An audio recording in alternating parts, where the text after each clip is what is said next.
네, 반갑습니다. 네. 이 시간에 우리 사복음서 8강 시작하도록 하겠습니다. 사복음서 8강 1교시는 요한복음 1장부터 5장까지 내용을 들어가도록 하겠습니다. 자, 우리 먼저 요한복음 들어가기 전에 개론 한번 살펴보도록 할게요. 우리 교재 한번 보시도록 합니다. 교재 요한복음에 보시면 밑에 개론 내용이 있죠.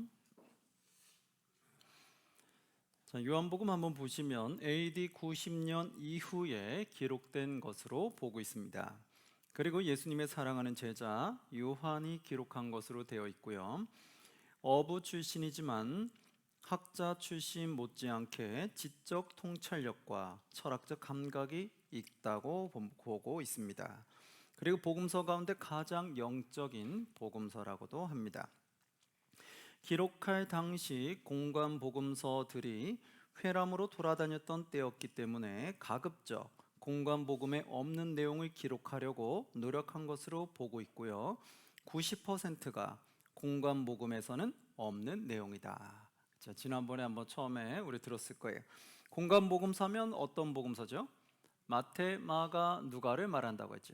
그래서 그곳에 없는 내용이 거의 90%다. 이건 90% 거의 다 요한복음에만 나온 특수 자료다라고 볼 수가 있겠죠. 요한 1, 2, 3서와 요한계시록까지 기록한 저자입니다. 그리고 마지막에 반모섬 채석장에 끌려가 노동을 착취당하면서도 계시를 받았던 인물이다. 이렇게 요한에 대해서 설명해 주고 있죠. 자, 옆에 보시면 요한복음의 특징이 있어요. 첫 번째는 요한복음을 독수리 복음서라고도 그렇게 비유를 하면서 가장 신학적이고 영적인 복음서다라고 알려져 있고요. 그리고 두 번째로는 예수님의 긴 설교가 되어 있다. 즉 다락방 강해 설교가 고별 설교인데요. 그 내용이 13장부터 17장까지 긴 설교 내용으로 되어 있다. 그리고 그리스도의 신성을 강조하고 있고 로고스, 성육신, 기독론을 강조하고 있다. 예수님의 가르치심이 긴 설교로 나오고 있고 가장 나중에 기록된 것으로 되어 있다. 요한복음에 없는 것이 있는데 무엇이냐? 12제자 명단이 없다라는 거, 그리고 사탄에게 시험 받으신 기록도 없다라는 거, 그리고 성만찬 내용도 없고 예수님의 탄생에 관한 내용도 없고, 그리고 귀신 축출 기사 내용도 없고, 하나님 나라 비유 말씀에 대한 내용도 없고, 겟세마네 기도의 고뇌도 없다. 이런 마태, 마가, 누가의 중요시 다뤘던 모든 내용들이 요한복음에는 없다라고 되어 있죠. 히브리 말로는 어떤 말들이 있는지 한번 보시면 되겠고요. 자, 그러면 이제 요한복음 성경책을 펴주시기 바랍니다. 자, 요한복음 성경책 펴주시고요. 교재에 보면 거의 대다수가 아마 요한복음의 특수 자료라고 했어요. 특수 내용인데, 그러면 우리 형광색 하나 잡으시고 주황색을 잡으시고 교재에다가 표시하는데 1장에 보면 생명의 말씀 로고스라고 있죠. 한번 색을 입혀주시고요. 이것도 요한복음에만 나오는 내용이다라는 거죠. 2장에 가나 혼인잔치, 여기도 주황색으로 입혀주시고 이 내용도 요한복음에만 나온다. 3장의 니고데모 사건도 요한복음에만 나오고요. 4장에 사마리아 여인 수가에서 만난 그 여인도 요한복음에만 나온다. 5장에 베데스다 못 38년 된 병자 치유한 사건도 요한복음에만 나오고요. 6장에는 오병이어 밑에 보면 생명의 떡이라는 표현이 있죠. 그 생명의 떡, 예수님이 생명의 떡이다라고 표현한 이 내용이 요한복음에만 나옵니다. 그리고 7장으로 가면 초막절 내용, 8장으로 가면 가늠한 여인, 7장의 초막절, 8장의 가늠한 여인, 그리고 밑에 세상의 빛, 예수님을 세상의 빛이라고 표현한 내용, 9장에는 실로암 맹인 치유, 10장에는 나는 양의 문이요 선한 목자다. 네, 이 내용들이 보통 요한복음에 나오는 특수 내용이다. 거의 다 특수 내용이라는 걸 알 수 있겠죠. 자, 여기서 보면은 요한복음에는 특징이 있다면 나는 누구이다라고 예수님이 표현한 내용이 요한복음에 7가지 내용이 나와요. 그런데 7가지 내용 중에 4가지 내용이 1장부터 10장 내용, 오늘 나갈 내용에 나온다. 자, 한번 어디 있는지 한번 조금 살펴볼까요? 나는 뭐뭐뭐이다가 어디부터 제일 먼저 나오냐면 6장에서 제일 먼저 나옵니다. 나는 뭐뭐뭐이다. 처음에 제일 먼저 나온 게 생명의 떡이다. 두 번째는 8장으로 가서 여기가 세상의 빛이다.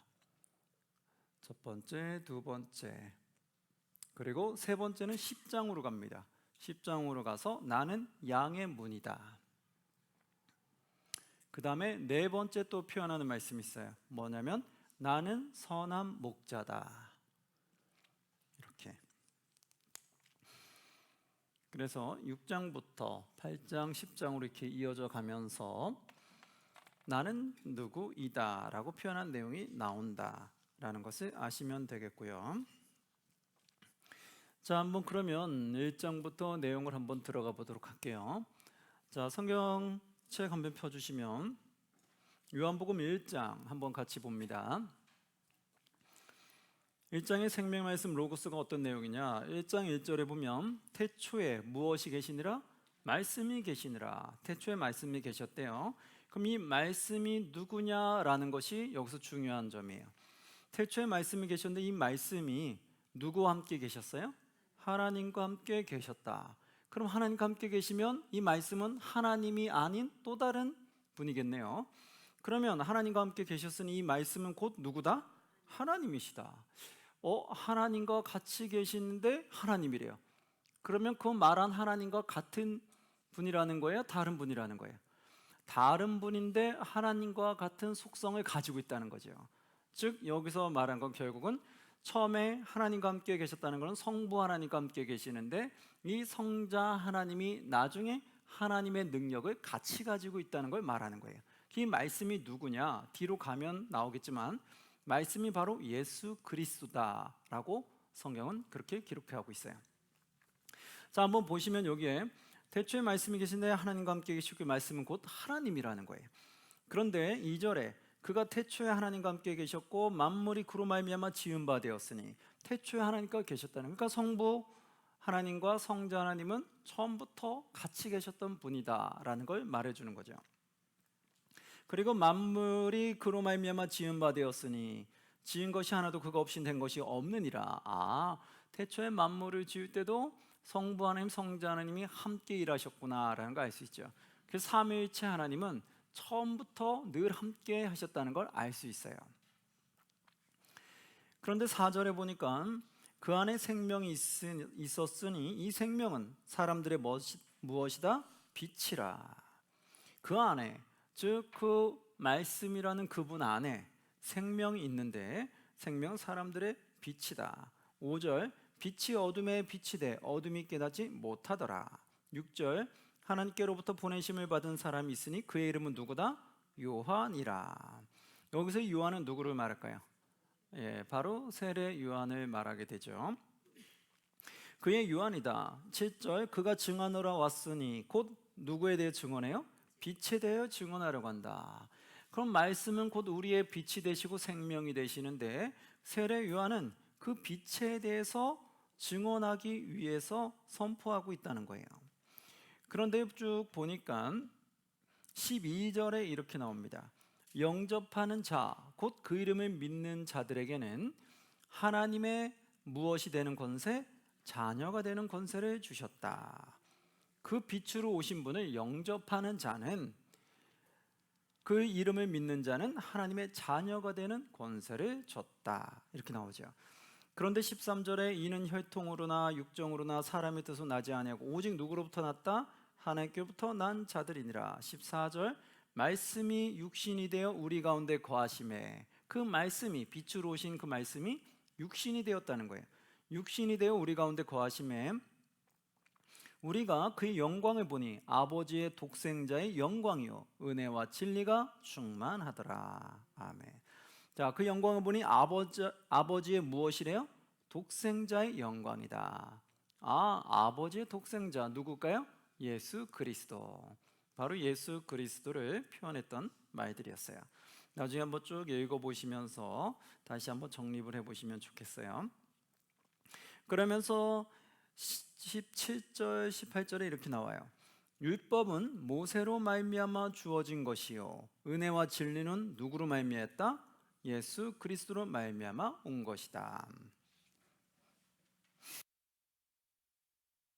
자, 그러면 하나님께서 모세를 통해 율법을 주셨지만 하나님께서는 예수 그리스도 통해서 무엇을 주셨다? 은혜와 진리를 주셨다. 그러면서 19절에는 이렇게 말해요. 유대인들이 예루살렘에서 제사장들과 레위인들을 요한에게 보내어 내가 누구냐 물을 때에 요한이 증언이 이러하니라. 뭐라 말했냐면 23절 이렇게 말했어요. 이르되 나는 선지자 이사야의 말과 같이 주의 길을 곧게 하라고 광야에서 외치는 자의 소리로다 하니라. 그렇죠. 이사야 때 예언됐던 바로 그 광야에서 외치는 자의 소리가 본인의 역할이다 라고 말하게 되는 거죠. 그래서 구약에 있는 말씀이 성취되고 있음을 말해주게 됩니다. 그리고 28절에 보니까 이 일은 요한이 세례 베풀던 곳 요단강 건너편 어디에서 일어난 곳이다? 베다니에서 일어난 곳이다. 그래서 요한이 세례를 베푼던 곳이 요단강 어디냐? 건너편 베단이다라는 게 여기서 장소가 나오게 되죠. 29절 한번 보시면 이렇게 나와요. 이튿날 요한이 예수께서 자기에게 나아오심을 보고 이르되 보라 세상 죄를 지고 가는 하나님의 어린 양이로다. 그렇죠? 세례 요한이 예수님을 보고 하는 말이 뭐다? 세상 죄를 지고 가는 하나님의 어린 양이로다 이렇게 표현했던 거. 세례 요한이 예수님이 이렇게 표현했던 건 마태, 마가, 누가에도 나올까요? 안 나올까요? 안 나와요. 이렇게 세상 죄를 지고 가는 하나님의 어린 양이로다라는 표현은 요한복음에만 나오는 말입니다. 그래서 여러분이 이 말을 딱 들었다 그러면 아 이거는 요한복음에 나오는 말씀이었구나라고 기억하시면 될 것 같아요. 예수님이 이제 세례받은 사건은 앞에서 봤으니까 읽어보시면 되겠고요. 자, 그 다음에 이제는 쭉 보시면서 43절로 가볼게요. 43절로 가면 이튿날 예수께서 갈릴리로 나가려 하시다가 빌립을 만나 이르시되 나를 따르라 하시니 빌립은 안드레와 베드로와 한 동네 베세다 사람이다. 빌립을 만나서 나를 따르라고 했어요. 그리고 45절에 빌립이 나다나엘을 찾아 이르되 모세가 율법에 기록하였고 여러 선지자가 기록한 그 일을 우리가 만났으니 요셉의 아들 나사렛 예수니라. 모세가 율법에 기록했고 여러 선지자가 기록했다. 이건 뭐예요? 메시아를 말하는 거죠. 그 메시아를 내가 만났다라고 말한 거예요. 누가 누구에게? 빌립이 나다나엘에게.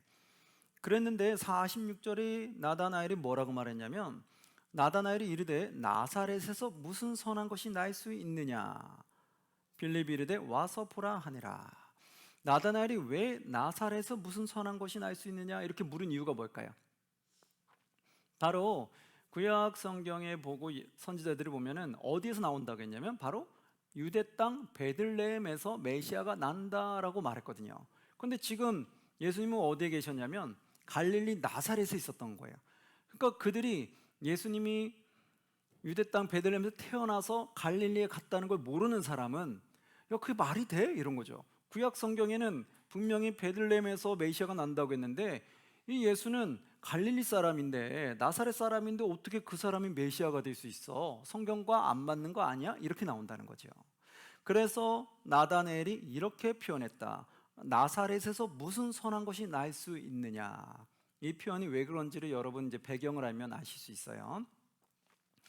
그러자 47절 예수께서 나다나엘이 자기에게 오는 것을 보시고 그를 가리켜 이르되 보라 이는 참으로 이스라엘 사람이라 그 속에 간사한 것이 없도다 라고 말했어요. 그래서 48절 나다나엘이 이르되 어떻게 나를 아시나이까. 예수께서 대답하여 이르시되 빌립이 너를 부르기 전에 너가 무화과 나무 아래에 있을 때 너를 보았노라 이렇게 말하니까 49절에 나다나엘이 대답하되 랍비여 당신은 하나님의 아들이시요 당신은 이스라엘의 임금이로소이다 라고 고백을 하게 된 게 있어요. 그러니까 이 예수 그리스도께서 자신의 모든 속까지 다 꿰뚫어 보시는 걸 보면서 자신이 하나님의 아들임을 인정하게 된 사건이 있었죠.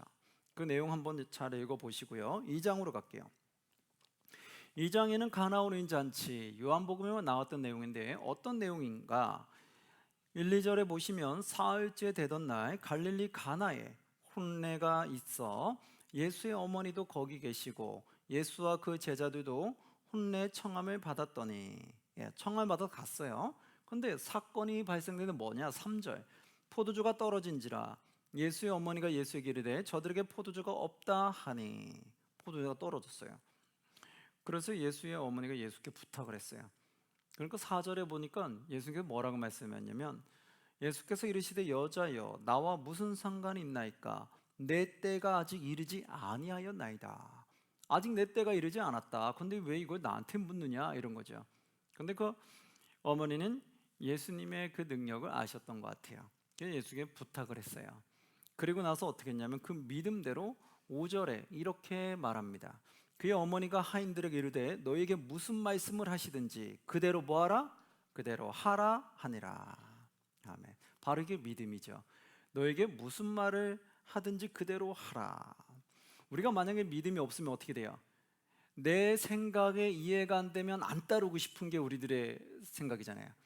내 생각이 안 될 것 같아. 그러면 왜 꼭 그렇게 해야 되나, 이러는 거죠. 우리가 교회에서도 무슨 일을 하자고 했을 때 내 생각에 이게 옳다 생각하면 따르기가 쉬운데 내 생각에 이 방법은 아닌 것 같아. 그러면 그때부터 어떻게 해요? 부딪히죠. 꼭 왜 그렇게 해야 돼? 그렇게 안 하면 안 돼?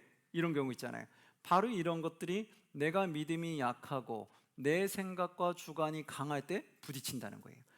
우리가 예수님의, 하나님의 모든 능력을 다 할 수 있는 분이라는 확실한 믿음이 있으면 예수님이 이렇게 하라던 저렇게 하라던 내 방법에서 이해가 안 되더라도 일단 따라야 돼요? 거절해야 돼요? 따라야 되죠. 그게 믿음인 거죠. 근데 우리가 그 믿음이 약하면 어떻게 돼요? 왜 꼭 그렇게 해야 되지? 그 방법으로 정말 될 수 있어? 그거 안 되는 거 아니야? 자꾸 이런 불평과 원망과 내 생각과 주장을 내세우면 이게 삐그덕거리죠. 그러면 하나님의 역사하심이 나타날 수가 없겠죠. 바로 믿음이라는 건 그런 거예요. 그래서 믿음이라는 것은 내 생각을 내려놓고 하나님 뜻에 일단 따르고 순종해 보는 거, 그리고 결과를 보면 되잖아요. 하나님의 몸된 일도 우리가 잘 가는지 못 가는지 알 수 있는 방법은 뭐예요? 우린 미래를 모르죠. 그럼 어떻게 해요? 교회에서 일단 하자는 대로 믿고 따라보는 거예요. 따라보고 했는데 결과적으로 이게 잘 풀리면은 그럼 어떻게 되는 거예요? 그게 하나님의 역사하심이 이룬 거잖아요. 그럼 굳이 내 생각을 가지고 괜히 브레이크를 걸 필요가 없었잖아요. 이거 하나님 분명히 역사하실 일인데 내 생각에는 그 방법이 마음에 안 들다고 계속해서 불평하거나 원망하거나 계속 갈등을 빚으면, 그러면 하나님 역사가 나타나는 걸 내가 자꾸 가로막게 되는 거죠. 그래서 그러면 안 된다는 거예요.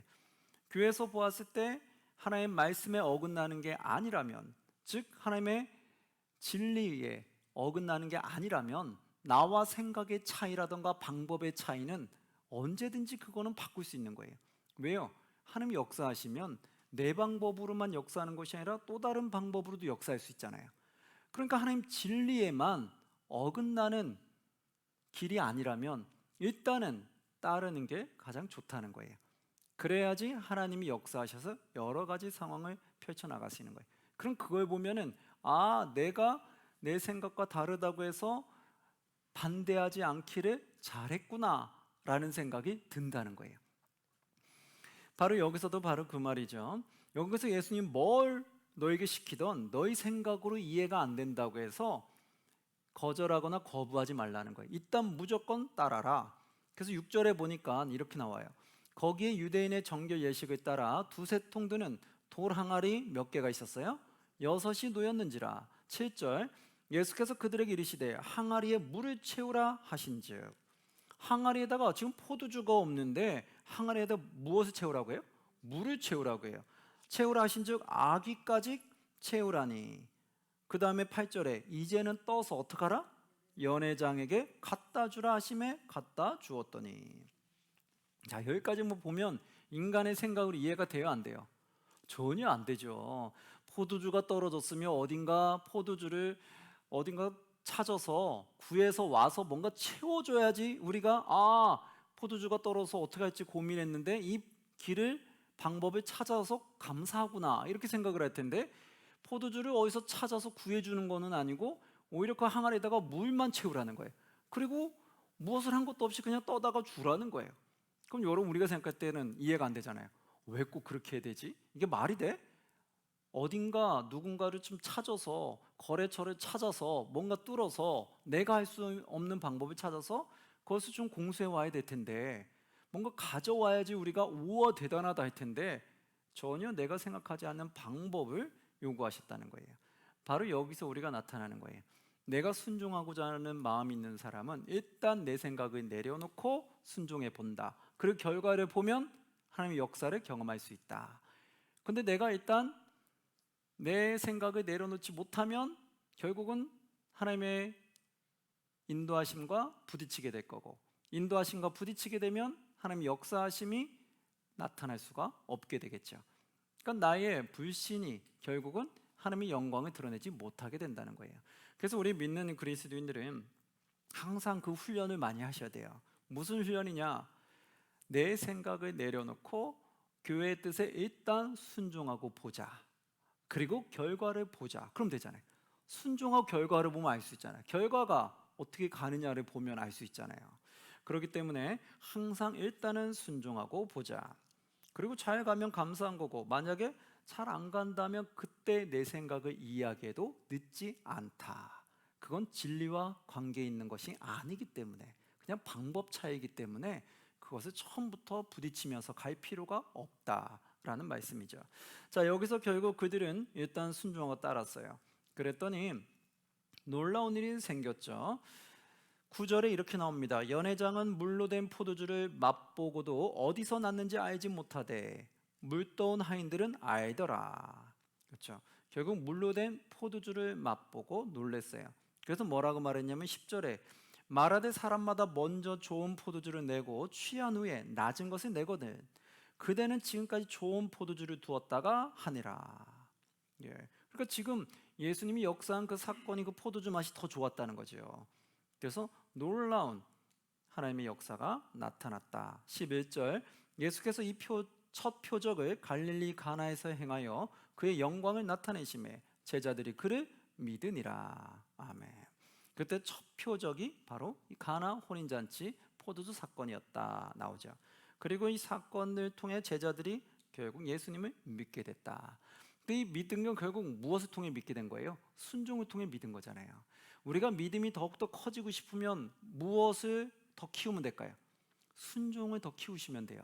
내가 순종을 많이 하면 할수록 믿음이 더 커져요. 근데 내가 자꾸 순종하는 마음이 자꾸 약하다. 순종을 자꾸 안 하려고 한다. 그럼 믿음도 어떻게 돼요? 계속해서 약해지는 거예요. 왜? 내가 순종한 만큼 믿음이 생기는데 순종 안 하니까 하나님 역사 경험을 못하게 되고 역사 경험 많이 못하게 되니까 그만큼 믿음도 잘하지 못하게 되는 거죠. 그래서 우리가 훈련받아야 될 건 첫 번째 무엇이다? 순종이다. 순종을 통해 하나님 역사를 경험해야 되고 두 번째로 역사를 경험하고 나면 세 번째 무엇이 커진다? 나의 믿음이 자라게 된다. 예, 꼭 그리고 세 가지 방법을 꼭 기억하셨으면 좋겠어요. 자, 그리고 나서 이제 13절로 갑니다.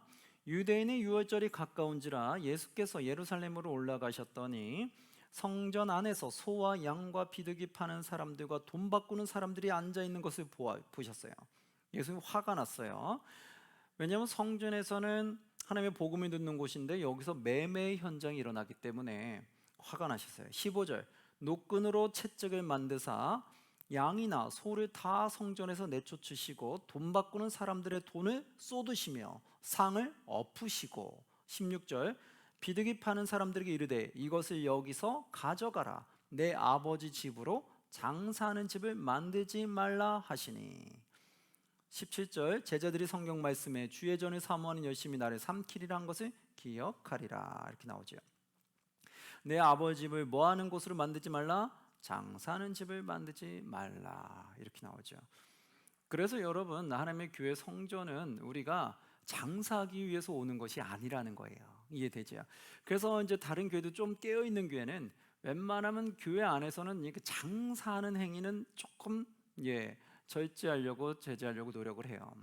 왜냐하면 교회 안에 자꾸 뭔가 물건을 팔고 막 거래하는 게 하면은 이 교회가 시장터가 아닌데 자꾸 교회에서 자꾸 그런 시장터 같은 역할, 뭔가 이유를 남기기 위해서 뭔가 팔아서 하려고 하는 그런 것들이 자칫 잘못하면 그게 교회의 복음과 좀 변질될 수 있다. 그래서 교회 안에서 너무 이렇게 판매 쪽에 올인하는 것은 조금 자중하는 게 필요하다. 바로 오늘 이 말씀처럼 그런 거예요. 사람들이 모인 그 자리에서는 하나님께 드리는 예물을 거래하고 싶었는데 그게 성전 안에서 거의 거래했던 거예요. 근데 그게 오히려 더 그때 탐욕과 욕심으로 커져버렸던 거죠. 그래서 이것 때문에 결국 문제가 생길 수 있다는 거예요. 우리가 뭔가 이윤을 취하기 위해서 교회 안에 자꾸 장사하는 행위라고 물건 파는 행위를 하잖아요. 나중에 그것 때문에 교회가 시끄러워질 수 있을까요, 없을까요? 있을 수 있다는 거예요. 지금 순수하게 복음이 들으러 왔는데 이 물건 파는 것 때문에 서로 기분이 상해가지고 교회에서 옥신각신하고 나갈 수 있다는 거예요. 그럼 은혜가 다 떨어지잖아요.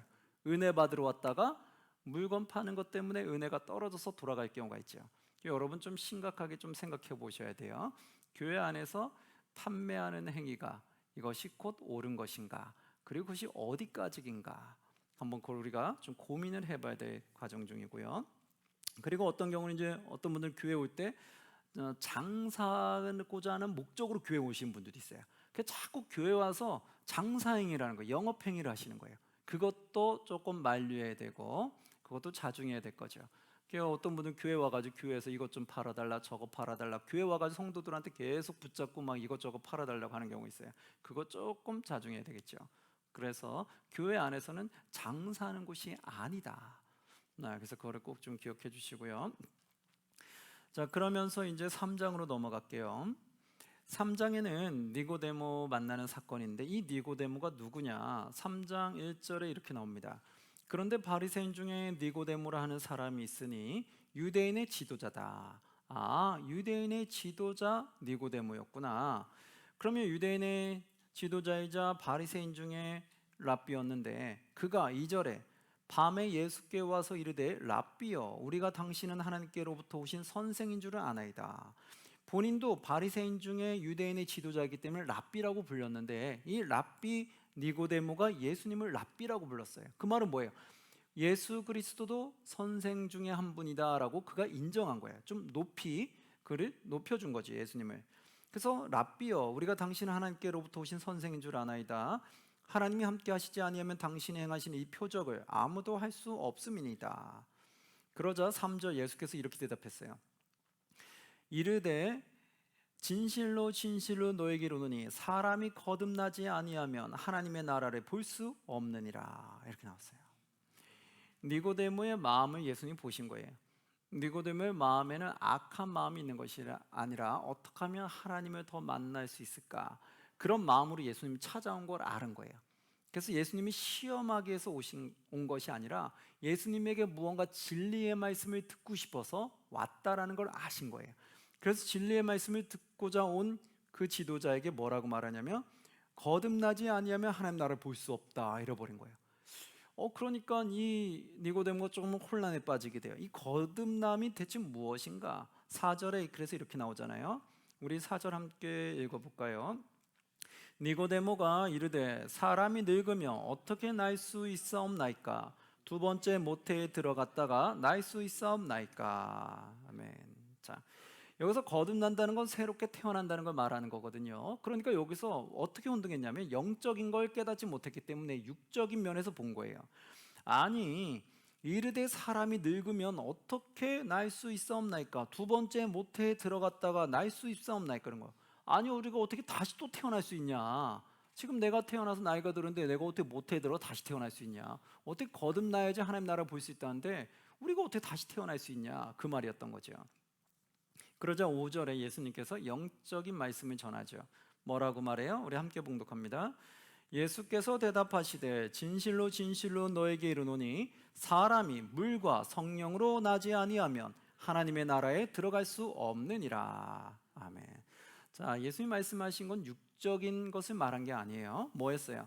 물과 성령으로 나지 아니하면 하나님 나라에 들어갈 수 없다. 물과 성령으로 나지 아니한다. 이 말은 뭐예요? 물과 성령 뭐예요? 바로 예수님을 영접하는 걸 말하는 거잖아요. 세례요한이 말한 것처럼 세례를 통해서 우리의 죄를 회개하고 예수님이 영접함으로 무엇을 받는다고 했어요? 성령을 받는다고 했죠. 물과 성령으로 나지 아니한다는 것은 무엇이냐면 바로 예수님을 나의 구주로 영접하지 아니하면 하나님 나라에 들어갈 수 없느니다라는 영적인 말씀이었어요. 즉 예수님은 하나님의 아들로 오신 거잖아요. 그럼 하나님의 아들로 오셨는데 하나님의 명령이 뭐였냐면 이 세상을 구원하기 위해서 누구를 보낸 거예요? 독생자 예수 그리스도. 그래서 예수를 믿는 자를 어떻게 한다? 구원케 하기 위해서 예수님 보냈잖아요. 그러니까 예수님은 자기를 높이려고 하신 것이 아니라 하나님의 말씀대로 얘기한 거예요. 하나님의 이 말씀이 있기 때문에 너가 나를 영접하지 아니하면 하나님 나라에 들어갈 수가 없다라고 그 말씀을 얘기한 거죠. 자, 그러면서 니고데모가 그런데 이 말을 이해를 잘 못했어요. 9절 10절에 이렇게 나와요. 니고데모가 대답하여 이르되 어찌 그러한 일이 있을 수 있나이까. 그래서 10절 이러죠. 예수께서 그에게 대답하여 이르시되 너는 이스라엘의 선생으로서 이러한 것들을 알지 못하느냐. 오히려 책망하셨죠. 야, 너가 이스라엘의 선생이라고 말하면서 너가 어떻게 이걸 이해를 못해? 즉 하나님의 말씀을 능통했다라면 그러면 메시아가 누군지도 구별할 줄 알아야 되고 그걸 구분했다라면 너가 이 거듭남도 무슨 말인지 좀 알아야지. 영적인 거듭남도 모르면서 너가 어떻게 이스라엘 선생이라고 말할 수 있어? 라고 말하게 되는 거죠. 자, 그러면서 16절 우리가 많이 아는 구절이죠. 16절 함께 봉독합니다. 하나님이 세상을 이처럼 사랑하사 독생자를 주셨으니 이는 그를 믿는 자마다 멸망하지 않고 영생을 얻게 하려 하심이라. 17절 함께 더 볼까요? 하나님이 그 아들을 세상에 보내신 것은 세상을 심판하려 하심이 아니요 그로 말미암아 세상이 구원을 받게 하려 하심이라. 아멘. 자, 나왔잖아요. 예수님이 이렇게 말한 이유는 예수님의 뜻이 아니라 하나님의 뜻이라는 거예요. 하나님 세상을 이처럼 사랑하사 독생자를 주셨으니 이는 그렇게 하신 이유는 그를 믿는 자마다 멸망하지 않고 영생 얻게 하기 위하다. 즉 하나님의 아들 예수 그리스도 믿음으로 말미암아 멸망하지 않고 영생을 얻게 하기 위한 거다. 이렇게 말하는 거예요. 그래서 17절에 세상이 구원을 받게 하려 합니다. 세상을 구원받게 하기 위한 방법으로 바로 예수님을 영접해야 된다는 것을 말해주게 되는 거예요. 그런데 19절에 보니까 이렇게 나옵니다. 18절도 우리가 많이 아는 구절인데 그를 믿는 자는 무엇을 받지 아니해요? 심판을 받지 아니하는 것이요. 그럼 그가 누구예요? 그렇죠. 예수 그리스도 독생자를 말하는 거죠. 독생자를 믿는 자는 심판을 받지 아니하는 것이요 믿지 아니하는 자는 하나님의 독생자의 이름을 믿지 아니하므로 벌써 무엇을 받았어요? 심판을 받은 것이다. 아멘. 그래서 우리가 잘 예수님을 영접한 자는 심판을 받는다고요? 안 받는다고요? 안 받는다. 그럼 누가 심판받는 거예요? 예수님을 영접하지 아니한 자가 심판을 받는다. 그렇죠. 그러면서 19절에 그 정죄는 이것이니 빛이 세상에 왔으되 사람들이 자기 행위가 뭐함으로? 악함으로 빛보다 무엇을 더 사랑했다? 어둠을 더 사랑한 것이다. 그래서 안 받아들이게 된다는 거예요. 그래서 21절 진리를 따르는 자는 결국 어디로 오게 돼 있어요? 빛으로 오게 된다는 거예요.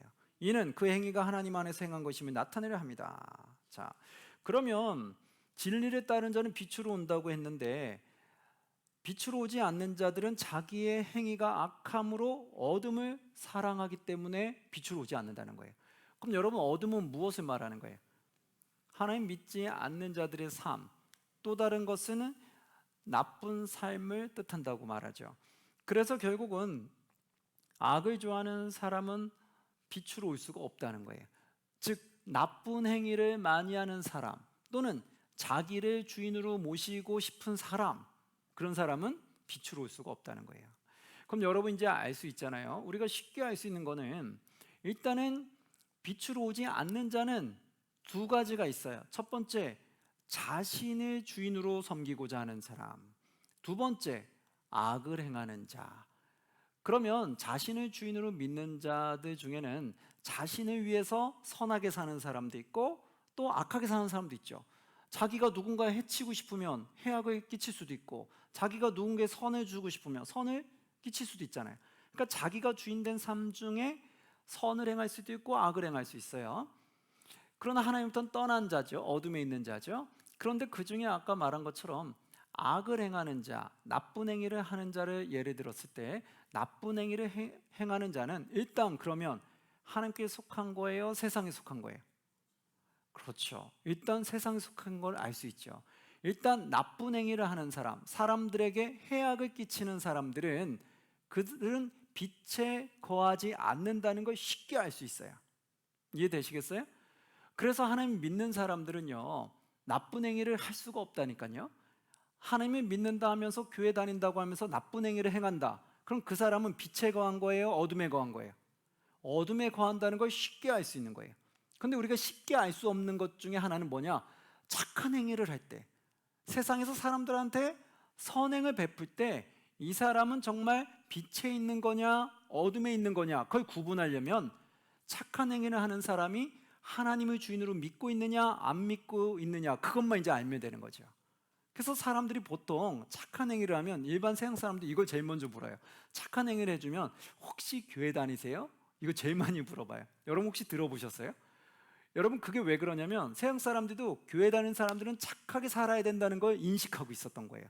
그러니까 무언가 내가 선을 베풀면 혹시 교회 다니세요? 이 말을 많이 묻게 되는데 바로 그런 거예요.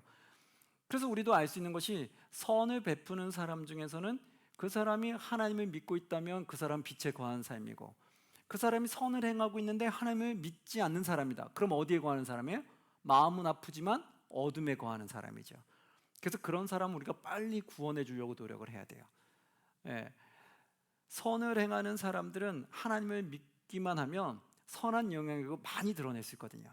그런데 악을 행하는 사람들은 하나님 앞에 인도를 해도 선한 영향력을 드러내는 게 참 쉽지 않아요. 왜냐하면 자신의 못된 자아를 쉽게 바꾸기가 참 어렵거든요. 근데 워낙 이렇게 마음이 착해서 선을 행했던 사람은 하나님을 몰라서 그랬던 거지 하나님을 믿고 나면 더 열심히 섬기는 분들이 많아요. 그런 분들은 선한 영향을 또 많이 드러내죠. 그래서 우리가 세상 사람들이든 누구든 선한 행위를 한다. 그럼 먼저 일단 교회 다니는지 물어보시고 교회 다니면 오케이고 교회 안 다니면 하나님 앞에 인도하시면 돼요. 근데 나쁜 일을 행하는 사람이다. 그럼 이 사람은 무조건 하나님을 안 믿는다고 보시면 돼요. 빛에 거하지 않는다. 근데 나쁜 행위를 하는데 교회 다닌다고 한다. 그래도 그는 빛에 거한다, 거하지 않는다. 빛에 거하지 않는다는 거예요.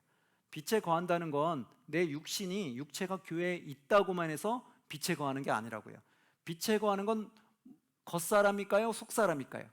속사람이 하나님의 영광을 드러낼 때 빛에 거한다는 거예요. 이해되시겠죠?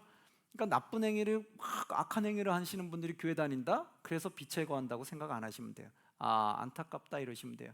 저 사람은 지금 빛에 거하지 아니하구나. 교회는 다닐지언정 빛에 거하지 못하는구나. 그럼 그 사람이 내가 사랑하는 마음이 있다면 빛에 거하는 것이 무엇인지를 내가 깨닫게 해주면 되겠죠. 그럼 그분이 들을 기가 있다면 당신이 하는 행위는 절대로 빛에 거하는 게 아니다. 내가 교회만 다니면 다 빛에 거한다고 생각하지요. 그게 아니다. 오늘 말씀 통해 알려주는 거예요. 한번 볼까요? 20절 한번 다시 말씀 보면 뭐가 돼 있어요? 20절 악을 행하는 자마다 빛을 뭐한다?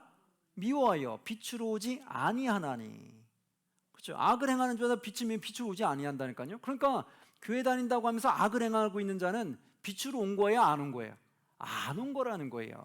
그래서 그걸 여러분 깨닫게 하셔야 돼요. 여러분 우리가 악한 행위를 하는 것은 일삼는 것은 교회 다닌다고 해서 내가 빛에 거하는 게 아니다. 구원받은 자는 이 빛에 거해야 되고 이 빛을 내 안에 영접한 자만이 하나님 나라에 들어갈 수 있다고 했다. 근데 내가 악을 행한다는 이 자체가 빛에 거한다는 게 아니기 때문에 내가 교회를 잘못 신앙생활하고 있는 거다. 그걸 깨닫게 해서 신앙생활 제대로 할 수 있도록 알려주셔야 돼요. 오늘 우리 말씀 공부하신 분들은 교회만 다닌다고 내가 다 빛에 거하는 게 아니에요. 빛에 거하는 건 뭐예요? 내 속사람이 하나님의 빛을 드러내야 된다. 그래서 속사람이 어둠을 싫어해야 된다. 어둠을 싫어하는 건 두 가지가 있다. 하나님을 떠나서 내 뜻대로 살아가려고 하는 것. 또 하나 세상 사람들이 봐도 알 수 있는 나쁜 행위를 하는 것. 그거는 다 빛과 거리가 먼 행위다. 꼭 여러분 기억하셔서 올바른 신앙생활을 하시기를 주의 이름으로 축원합니다. 자, 계속해서 내용 나갑니다. 자, 그러면 이제 4장으로 넘어갈게요. 4장에서는 이제 사마리아 여인을 만나는 내용이 나와요. 3절 4절 한번 볼까요? 유대를 떠나서 다시 갈릴리로 가실 때, 유대를 떠나 이제 갈릴리로 올라가는데 그 중간에 사마리아를 통과해야 하는 거예요. 근데 보통 유대인들은 사마리아를 통과하지 않고 우회해서 갔어요. 왜? 사마리아는 하나님 앞에 부정하다라고 생각했기 때문에 나는 부정한 곳으로 지나가면 안 된다, 이런 생각을 가졌기 때문에 다 우회해서 돌아갔어요. 시간이 더 걸릴지라도. 근데 예수님은 모든 사람을 다 구원하기 원한 거잖아요. 그러니까 사마리아를 그냥 통과해 버린 거예요. 그런데 통과했는데 어떤 일이 일어났느냐? 4절에 사마리아를 통과해야 하겠는지라. 5절 사마리아에 있는 수가라는 동네에 이르니, 수가라는 동네에 이뤘어요. 야곱이 그 아들 요셉에게 준 땅에 가깝고, 6절 거기 또 야곱의 우물이 있더라. 예수께서 가시다가 피곤하여 우물 곁에 그대로 앉으셨으니 때가 6시쯤 되었더라. 때가 6시쯤이면 지금 시간으로 몇 시일까요? 그렇죠. 6시간에 더해 주시면 돼요. 그러면 낮 12시라는 거예요. 낮 12시는 가장 더운 시간대. 그 지역의 사막 지역에서는 가장 더운 시간대는 사람이 안 돌아다녀요. 다 그늘 밑에 있다가 아침 일찍 움직이고 또 해가 약간 지었을 때 오후쯤에 사람들이 움직여요. 근데 여기서 그 12시에는 그럼 사람들이 거의 없을 시간이잖아요. 근데 그때 누군가 한 명이 나타납니다. 7절 말씀인데요. 우리 7절 함께 봉독해 봅니다. 시작.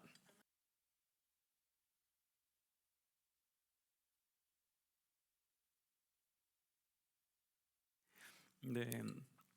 누가 나타났느냐? 사마리아 여자 한 사람이 물을 기르러 왔어요.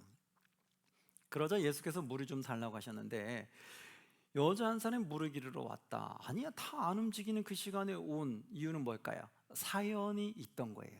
즉 그 사마리아 여인은 뭔가 사람들에게 자신을 드러내기에 뭔가 치부가 있는 사람이었어요.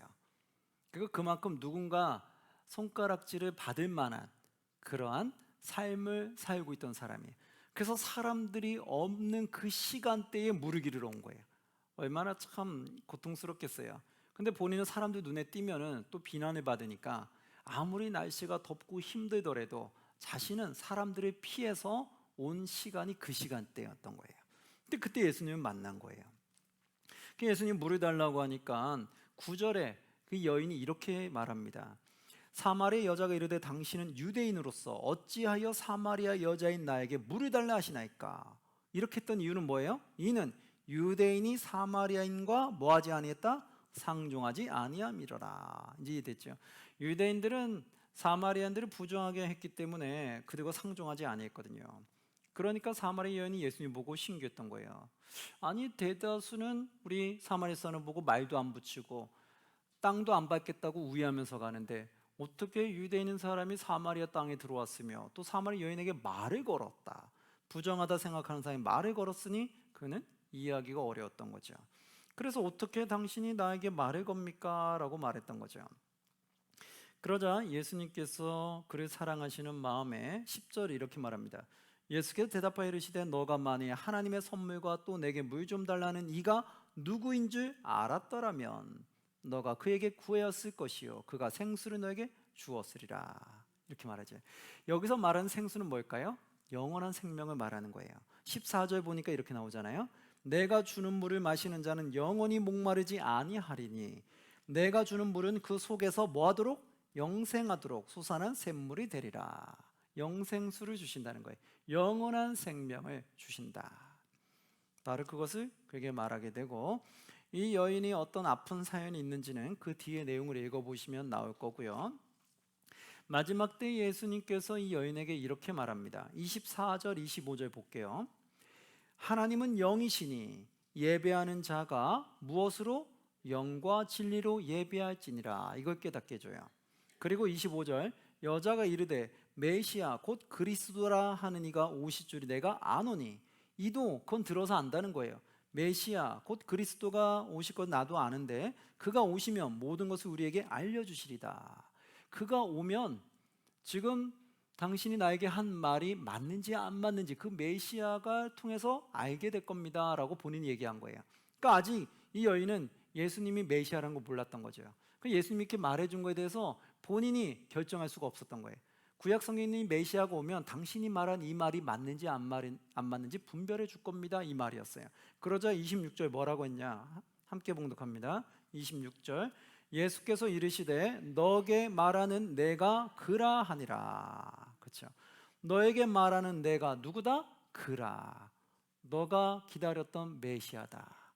즉 그러니까 내 말을 믿으면 된다는 거죠. 그것을 깨닫게 하면서 이 여인이 예수님을 영접하게 되는 사건이 나옵니다. 한번 쭉 읽어보시면 되겠고요. 그 다음에 이제 46절로 가면 예수께서 다시 갈릴리 가나에 이르시되, 사마리아를 지나서 갈릴리 가나로 갔어요. 이르시되 전에, 가나에는 뭐가 있었어요? 전에 물로 포도주를 만드신 곳이다. 그곳에 또 갔어요. 그때 왕의 신하가 있었는데, 왕의 신하가 있어 그의 아들이 가버나움에서 병들었더니, 가버나움에 병들었어요. 근데 왕의 신하가 예수님을 만난 거예요, 가나에서. 그러자 47절 뭐라고 말했냐면, 그가 예수께서 유대로부터 갈릴리로 오셨다는 것을 듣고 가서 청하되 내려오셔서 내 아들의 병을 고쳐주소서 하니 그가 거의 죽게 되었습니다. 아들의 병을 치유해달라고 예수님께 간구했던 사건. 그래서 예수님께서 어떻게 했을까요? 치유해 주시게 됐죠. 그래서 예수님의 그 믿음으로 그가 치유함을 받게 되는 것을 보게 됩니다. 한번 내용 읽어보시고요. 5장으로 넘어갈게요. 자, 5장에 가면 1절에 그 후에 유대인의 명절이 되어 예수께서 예루살렘에 올라가시는, 다시 예루살렘으로 가셨어요. 2절, 예루살렘에 있는 양문 곁에 히브리 말로 뭐라는 게 있어요? 베데스라 하는 못이 있었어요. 그런데 거기 행각 5이 있었고, 3절, 그 안에 많은 병자, 맹인, 다리 저는 사람, 혈기 마른 사람들이 누워서 물의 움직임을 기다리고 있었다고 해요. 그랬던 이유는 뭐냐? 4절, 이는 천사가 가끔 못에 내려와 물을 움직이게 하는데 움직인 후에 먼저 들어가는 자는 어떤 병에 걸렸든지 낫게 됨이더라. 먼저 들어간 자가 병이 낫는 거예요. 그래서 모든 병자들이 다 그 주변에 있었던 거예요. 그래서 5절에 거기 38해 된 병자가 있더라. 38년 동안 병을 앓게 된 병자가 있었는데, 그들에 된 병자가 있더라.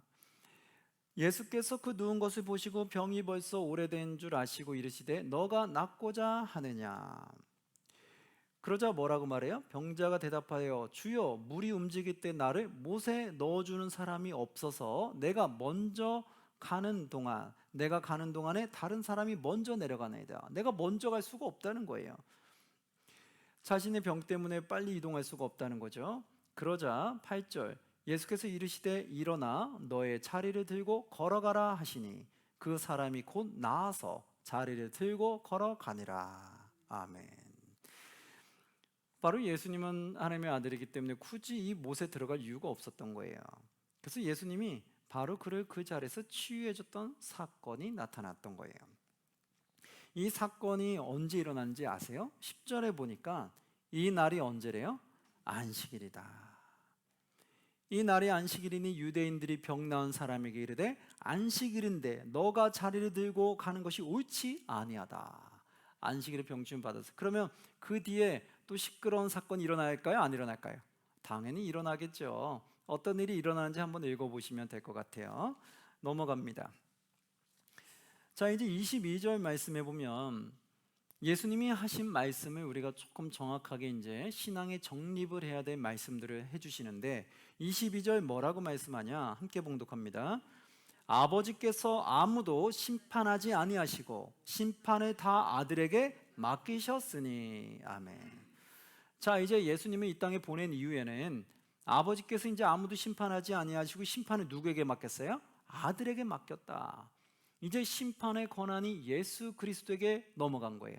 그러니까 이제는 예수님을 믿지 않으면 심판을 받게 되는 거예요, 안 받는 거예요? 받게 된다는 거예요. 예수님 믿지 않으면 받아요. 예수님 이 땅에 오기 전에는 예수님 믿지 않아도 하나님만 믿어도 심판받지 않았어요. 그러나 예수님이 이 땅에 보낸 이후에는 심판의 권한이 예수님에게 주어졌기 때문에 이제는 누구도 예수님 믿지 않으면, 받아들이지 않으면 메시아로 하나님의 아들로 받아들이지 않으면 다 심판받게 된다는 거예요. 그래서 하나님은 믿되 예수님이 믿지 않는 자들은 어떻게 되는 거예요?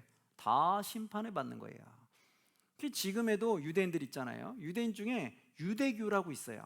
유대교는 뭐냐면 여호와 하나님은 믿되 예수님은 믿지 않겠다는 거예요. 아직 우리에겐 메시아가 오지 않았다라고 믿고 있는 게 유대교예요. 유대교는 구약의 하나님은 믿지만 신약의 예수님은 믿지 않는 거예요. 그럼 그 유대교는 심판을 받을까요? 안 받을까요?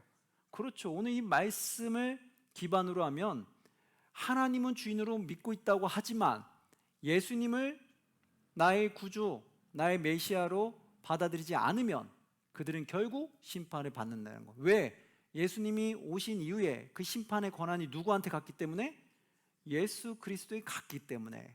그래서 예수 그리스도를 믿지 않는다는 사람은 다 심판의 대상이 되어버리는 거예요. 나는 하나님을 믿어. 그러나 예수님은 못 믿어. 이것이 바로 심판의 대상이다. 이해되시겠죠?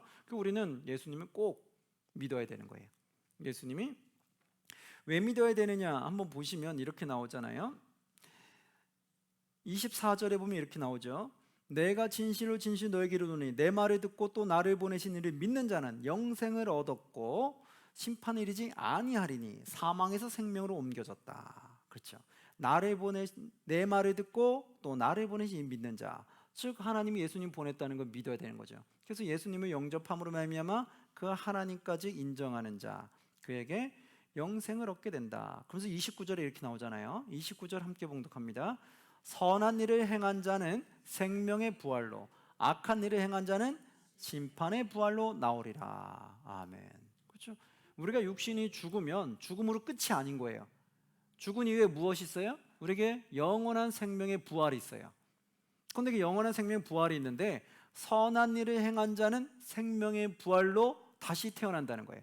생명의 부활은 뭐예요? 영원한 생명, 천국 백성으로서의 삶을 누린다는 거죠. 그러나 악한 일을 행한 자는 무엇으로 나와요? 심판의 부활로 나온다. 악을 행한 자는 육신이 죽고 난 이후에 영원한 심판의 부활로 살아가게 된다. 그럼 심판의 부활이면 어디 백성으로 가는 거예요? 지옥 백성으로 살아간다는 거예요. 천국 백성이 아니라. 그럼 여기서 선한 일과 악한 일은 이제 우리가 구분하죠. 선한 일을 행한 자는 어떤 뜻인 거예요? 누구를 주인으로 모셔야 돼요? 하나님은 나의 주인으로 모시고 누구의 말씀에 순종하는 자? 하나님의 말씀에 순종하는 자. 그 다음에 악한 일을 행한 자는 그럼 누구를 떠난 거예요? 하나님을 떠나서 무엇을 행하는 자? 자신의 뜻대로 살아가는 자. 그래서 하나님의 주인으로 모시고 하나님 뜻대로 살아간 자는 착한 행위를 할까요? 나쁜 행위를 하게 될까요? 그렇죠. 착한 행위로 갈 수밖에 없죠. 왜? 하나님 나쁜 행위는 원하지 않으니까. 그래서 구원받은 자들은 나쁜 행위로 갈 수가 없는 거예요. 하나님 선하기 때문에. 그러나 구원받지 못한 자, 즉 악을 행하는 자, 그 말은 뭐냐? 하나님을 주인으로 모시지 아니하고 나를 주인으로 모셔서 내 뜻대로 살아가는 자, 그러한 자는 자신이 원하는 대로 착한 행위도 할 수 있고 나쁜 행위도 할 수 있는데 그것은 다 결국은 무엇이냐? 심판의 부활로 가게 된다는 거예요.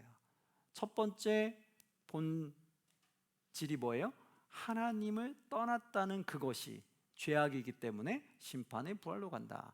그러니까 하나님 떠난 상태에서는 아무리 착하게 살든 나쁘게 살든 하나님 입장에서는 다 소용이 없는 거죠. 그러나 나쁜 행위는 믿는 사람들에게 나타나는 것이 아니라 믿지 않는 사람들에게 나타나는 행위다. 이제 이해되겠죠? 믿지 않는 사람들은 착하게 살든 나쁘게 살든 두 가지 행위가 다 나타나는데 믿는 사람들은 착한 행위와 나쁜 행위 두 개가 다 나타날까요? 아니면 착한 행위 쪽으로만 나타날까요? 그렇죠. 착한 행위 쪽으로만 나타날 수밖에 없다는 거예요. 그게 믿는 자와 안 믿는 자의 차이다. 나쁜 행위가 나타나는 건 무조건 어둠에 거하는 자다라고 보시면 거의 100% 맞다. 그럼 우리는 어둠의 길로 갈 수도 있죠. 인간인지라. 그럼 어둠의 길로 갔다가도 우리는 어떻게 돼요? 회개하고 선한 길로 돌이켜야 되겠죠. 그게 믿는 자의 특징이에요. 믿는 자는 늘 회개가 끊임없이 나온다는 거예요. 왜? 우리 인간은 죄를 안 지을 수가 없잖아요. 나쁜 생각할 때도 있죠. 나도 모르게 나쁜 말 할 때도 있죠. 그럼 어떻게 해요? 그때마다 회개하는 거죠. 나쁜 생각이 들어올 때마다 회개, 나쁜 말을 할 때마다 회개, 나쁜 행동을 할 때마다 회개. 그러니까 믿는 사람은 늘 회개를 해서 선한 길로 갈 수밖에 없어요. 근데 믿지 않는 사람들은 회개가 없으니까 자기가 악하게 살고 싶으면 계속해서 악을 행하면서 살 수 있는 거예요. 그래서 믿지 않는 사람과 믿는 사람은 삶이 구별될 수밖에 없는 거죠. 자, 오늘 말씀 5장까지는 여기까지입니다. 우리 1교시는 5장까지니까 여기까지 오늘 말씀을 살펴보고요. 좀 쉬었다가 2교시 들어가도록 하겠습니다. 네, 여러분, 수고하셨습니다. 네.